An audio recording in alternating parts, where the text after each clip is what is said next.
Thank you for tuning into English Christian Times. On June 22, the Catholic Church will honor the life and martyrdom of St. Thomas More, the lawyer, author and statesman, who lost his life opposing King Henry VIII's plan to subordinate the Church to the English monarchy. Thomas More was born in 1478, son of the lawyer and judge John More and his wife Agnes. He received a classical education from the age of 6, and at age 13 became the protégé of Archbishop John Morton, who also served an important civic role as the Lord Chancellor. Although Thomas never joined the clergy, he would eventually come to assume the position of Lord Chancellor himself.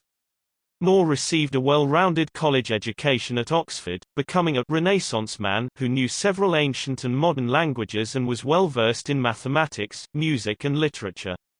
His father, however, determined that Thomas should become a lawyer, so he withdrew his son from Oxford after 2 years to focus him on that career.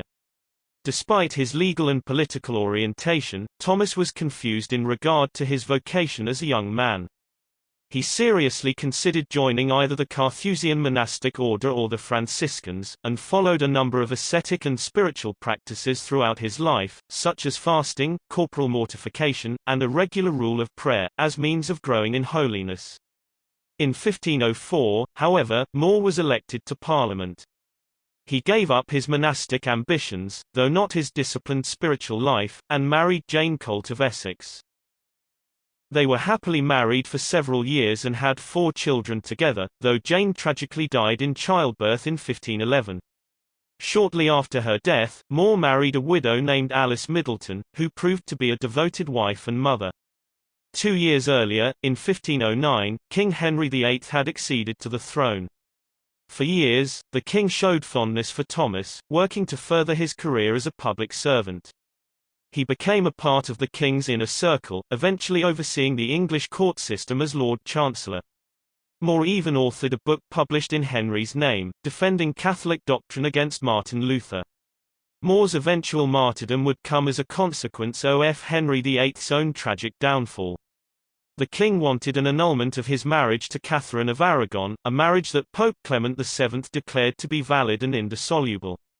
By 1532, More had resigned as Lord Chancellor, refusing to support the king's efforts to defy the Pope and control the Church. In 1534, Henry VIII declared that every subject of the British Crown would have to swear an oath affirming the validity of his new marriage to Anne Boleyn. Refusal of these demands would be regarded as treason against the state. In April of that year, a royal commission summoned Thomas to force him to take the oath affirming the king's new marriage as valid. While accepting certain portions of the act which pertained to Henry's royal line of succession, he could not accept the king's defiance of papal authority on the marriage question. More was taken from his wife and children, and imprisoned in the Tower of London. For 15 months, More's wife and several friends tried to convince him to take the oath and save his life, but he refused.